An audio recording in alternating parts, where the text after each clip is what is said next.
السلام عليكم ورحمة الله تعالى وبركاته أصدقائي الأوفياء، مرحبا بكم في قناة كريمة زوزو. اليوم جبنا لكم لي سيجار محشيين بالكراميل بنينة بزاف.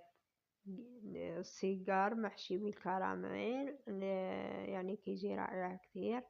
المقادير: عندك 500 جرام مارغرين طرية، كأس سكر ناعم اللي هو سكر جلاسي، 2 بيضات صفار، 4 معالق كبار زيت، 2 معالق نشا يعني معالق كبار، ملعقة كبيرة كاكاو، قرصة ملح، فاني، ملعقة صغيرة خميرة الحلوى، فارينة حتى تتلم العجينة.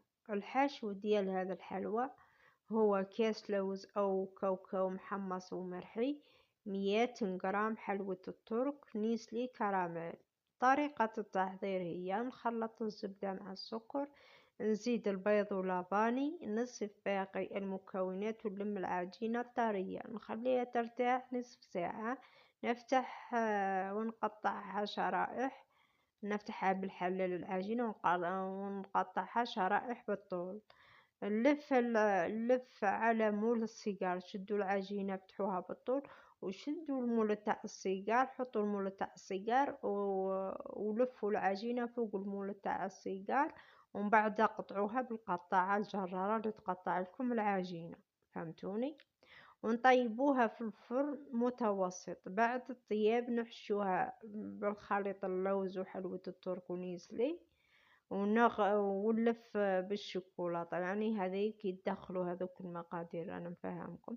شدوا هذاك الحشو بعد ما تطيب لك الحلوى تاع السيجار تبقى مثقوبة في الوسط، هذيك دخلوا ثم الحشو زين ومن بعد شدوا الطالية الشيكولا للتزيين، ديروا لها الشيكولا البنية، تقدروا ومن بعد ديروا شيكولا بيضة ولا سوداء، يعني تحبوا ديروها بيضة ولا سوداء يعني، وديروا زيكزاك من فوق.